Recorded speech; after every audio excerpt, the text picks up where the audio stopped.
39 अंग्रेजों के मैसूर से संबंध। 1761 ईस्वी में हैदर अली मैसूर का शासक बना।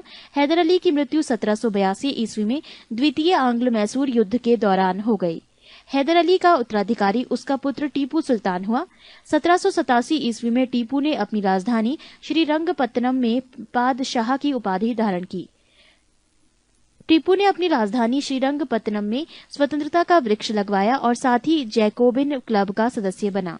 टीपू की मृत्यु चतुर्थ आंग्ल मैसूर युद्ध के दौरान 1799 ईस्वी में हो गई। प्रथम आंग्ल मैसूर युद्ध वर्ष 1767 से 1769, गवर्नर जनरल कोई नहीं। द्वितीय आंग्ल मैसूर युद्ध वर्ष 1780 से 84, गवर्नर जनरल वॉरेन हेस्टिंग्स। तृतीय आंग्ल मैसूर युद्ध वर्ष 1790 से 92, गवर्नर जनरल कॉर्नवालिस। चतुर्थ आंग्ल मैसूर युद्ध वर्ष 1799, गवर्नर जनरल लॉर्ड वेलेस्ली। महत्वपूर्ण संधियां। प्रथम आंग्ल मैसूर युद्ध मद्रास की संधि 1769 ईस्वी। द्वितीय आंग्ल मैसूर युद्ध मंगलूर की संधि 1784 ईस्वी। तृतीय आंग्ल मैसूर युद्ध श्रीरंगपत्तनम की संधि 1792 ईस्वी। नोट: 1760 ईस्वी में वांडीवास का युद्ध हुआ, जिसमें अंग्रेजों ने सर आयरकुट के नेतृत्व में लाली के नेतृत्व वाली फ्रांसीसी सेना को पराजित किया। 40 सिख एवं अंग्रेज। सिख संप्रदाय की स्थापना का श्रेय गुरु नानक प्रथम गुरु को है। गुरु नानक के अनुयायी ही सिख कहलाए। ये बादशाह बाबर एवं हुमायूं के समकालीन थे। सन 1496 ईस्वी की कार्तिक पूर्णिमा को नानक को आध्यात्मिक पुनर्जीवन का अभ्यास हुआ। गुरु नानक ने गुरु की लंगर नामक निःशुल्क सहभागी भोजनालय स्थापित किए। गुरु नानक ने अनेक स्थानों पर संगत धर्मशाला और पंगत लंगर स्थापित किए। पृष्ठ 63। संगत और पंगत ने गुरु नानक के अनुयायियों के लिए एक संस्था का कार्य किया, जहां वो प्रतिदिन मिलते थे। गुरु नानक की सन 1539 ईस्वी में करतारपुर में मृत्यु हो गई। गुरु अंगद सन 1539 से 52 ईस्वी सिखों के दूसरे गुरु थे। इनका प्रारंभिक नाम लहना था। इन्होंने नानक द्वारा शुरू की गई लंगर व्यवस्था को स्थायी बना दिया।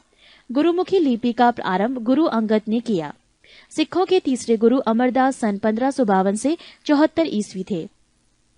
गुरु अमरदास ने हिंदुओं से पृथक होने वाले कई कार्य किए। हिंदुओं से अलग विवाह पद्धति लवन को प्रचलित किया। अकबर ने गुरु अमरदास से गोविंदलाल बार जाकर भेंट की और गुरुपुत्री बीबी बहानी को कई गांव दान में दिए। अमरदास ने 22 गद्दियों की स्थापना की और प्रत्येक पर एक महंत की नियुक्ति की। बीबी के पति रामदास सन 1574 से 81 ईस्वी सिखों के चौथे गुरु हुए। अकबर ने बीबी बहानी और 500 बीघा भूमि दी। गुरु रामदास ने इसी भूमि पर अमृतसर नामक जलाशय खुदवाया और अमृतसर नगर की स्थापना की। गुरु रामदास ने अपने तीसरे पुत्र अर्जुन को गुरु का पद सौंपा। इस प्रकार इन्होंने गुरु पद को पैतृक बनाया। गुरु अर्जुन सन 1581 से 1605 ईस्वी सिखों के 5वें गुरु हुए। इन्होंने सिखों के धार्मिक ग्रंथ आदि ग्रंथ की रचना की। इसमें गुरु नानक की प्रेरणाप्रद प्रार्थनाएं और गीत संकलित हैं। गुरु अर्जुन ने अमृतसर जलाशय के मध्य में हरमंदिर साहब का निर्माण करवाया। राजकुमार खुसरो की सहायता करने के कारण जहांगीर ने 1606 ईस्वी में गुरु अर्जुन को मरवा दिया। सिखों के छठे गुरु हरगोविंद 1606 से 1645 ईस्वी हुए। इन्होंने सिखों को सैन्य संगठन का रूप दिया तथा अकाल तख्त या ईश्वर के सिंहासन का निर्माण करवाया। ये 2 तलवार बांधकर गद्दी पर बैठते थे एवं दरबार में नगाड़ा बजाने की व्यवस्था की। इन्होंने अमृतसर की किलेबंदी की। सिखों के 7वें गुरु हरराय 1645 से 61 हुए। इन्होंने दारा शिकोह को मिलने आने पर आशीर्वाद दिया। सिखों के 8वें गुरु हरिकिशन 1661 से 64 ईस्वी में हुए। इनकी मृत्यु चेचक से हो गई। इन्हें दिल्ली जाकर गुरुपद के बारे में औरंगजेब को समझाना पड़ा था। सिखों के 9वें गुरु तेग बहादुर 1664 से 75 ईस्वी में हुए। इस्लाम स्वीकार नहीं करने के कारण औरंगजेब ने इन्हें वर्तमान शीशगंज में गुरुद्वारा के निकट मरवा दिया। सिखों के 10वें एवं अंतिम गुरु गुरु गोविंद सिंह 1675 से 1708 ईस्वी में हुए। इनका जन्म 1666 ईस्वी में पटना में हुआ था। गुरु गोविंद सिंह अपने को सच्चा पातशाह कहा। इन्होंने सिखों के लिए 5 ककार अनिवार्य किया, अर्थात प्रत्येक सिख को केश, कंघा, कृपाण, कच्छा और कड़ा रखने की अनुमति दी और सभी लोगों को अपने नाम के अंत में सिंह शब्द जोड़ने के लिए कहा। गुरु गोविंद सिंह का निवास स्थान आनंदपुर साहिब था एवं कार्यस्थली पाओता था।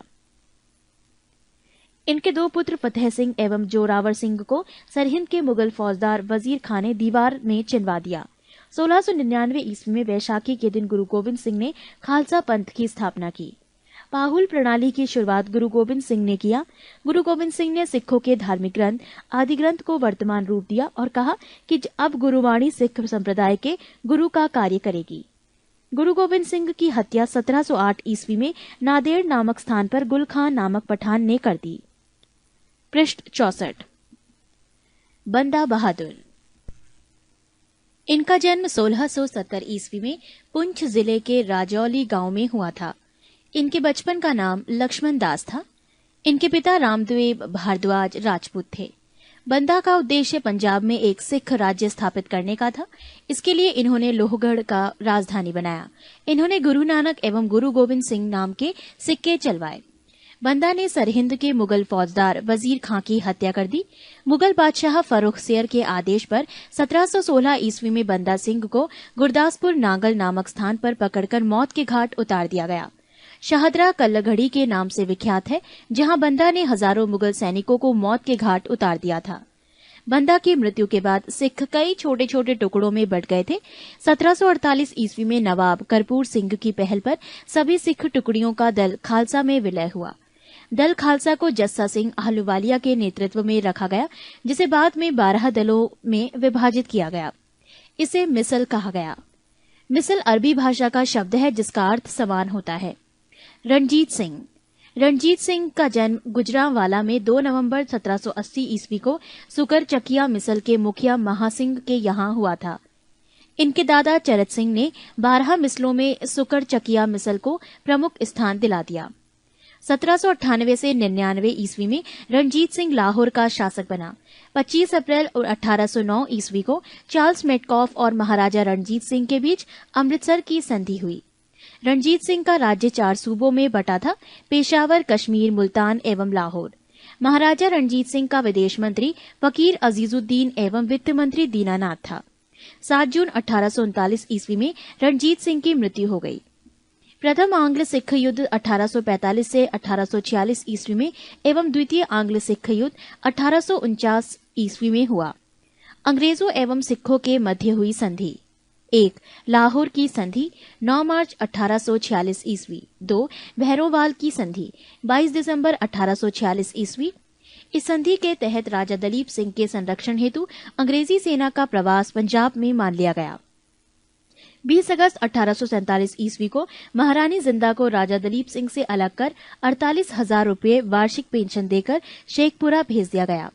द्वितीय आंग्ल सिख युद्ध के दौरान पहली लड़ाई चिलियानवाला की लड़ाई सिख नेता शेर सिंह एवं अंग्रेज कमांडर गफ के मध्य लड़ी गई।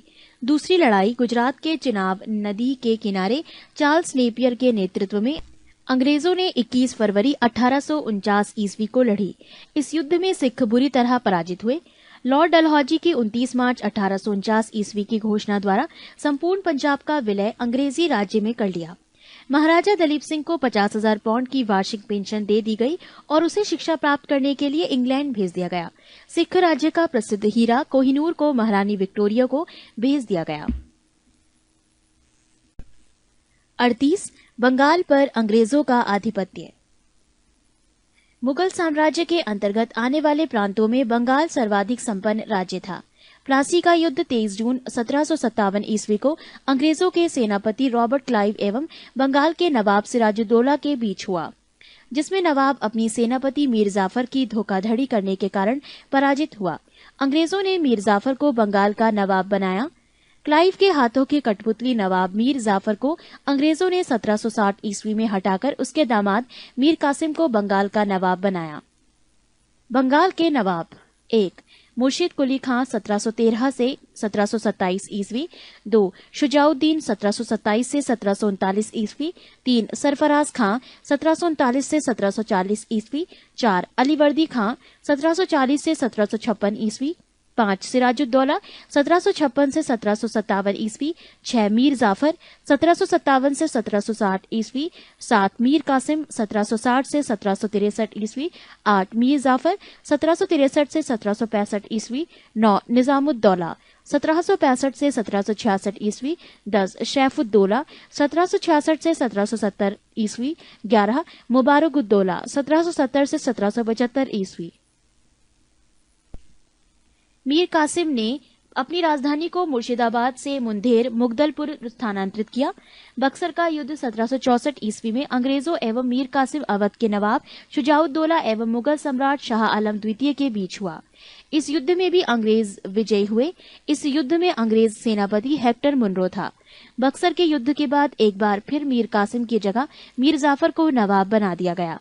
5 जनवरी 1765 ईस्वी में मीर जाफर की मृत्यु हो गई।